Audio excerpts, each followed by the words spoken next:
পড়ো, ওই নবীর চিঠি পড়ো, যেই নবী 63 বছর জিন্দেগি উম্মতি উম্মতি বলে কাঁদছে, এখনো সোনার মদিনায় শুইয়া শুইয়া আমার নবী 24 ঘন্টা উম্মতি উম্মতি বলে কান্দে।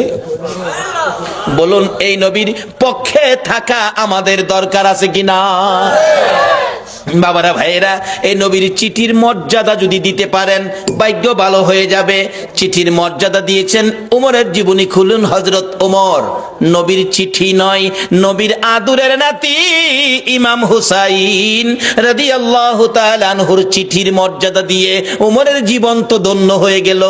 হুসাইনের চিঠির মর্যাদা দিয়ে যদি উমরের জীবন ধন্য হয়, নবীর চিঠির মর্যাদা দিলে বলুন আমাদের জীবন ধন্য হবে কিনা? ওমর নবীর চিঠি নয়, আদরের নাতি হুসাইনের চিঠির মর্যাদা কিভাবে দিয়েছেন।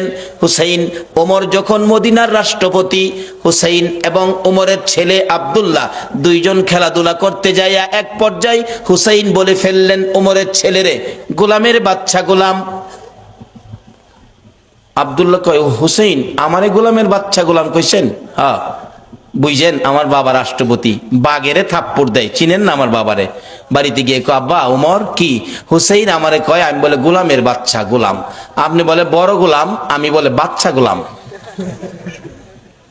ওমর হাসে, কয় আব্বা আপনি হাসেন, বিচারটা করতে হবে। ওমর ডাকে, ও ও আব্দুল্লাহ, যার বিরুদ্ধে বিচার দিয়েছ তার বিচার করার ক্ষমতা আমার নাই। রে আব্দুল্লাহ, যেই নবী সেজদায় গেলে হুসাইন নবীর ঘাড় মুবারকে বসে থাকে, হুসাইন ঘাড় মুবারকে বসে থাকলে আমার নবী নামাজের তাসবিহ 5 বার 7 বার 9 বার 11 বার হুসাইন নামে না।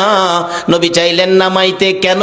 আল্লাহ নি প্রশ্ন করে বসে, বন্ধু গো, নামাজের সেজদায় গিয়ে নাতি কাঁধে লইয়া পড়ে আছো, নাতি পাইয়া কি আমি আল্লাহর কথা ভুলে গেছো?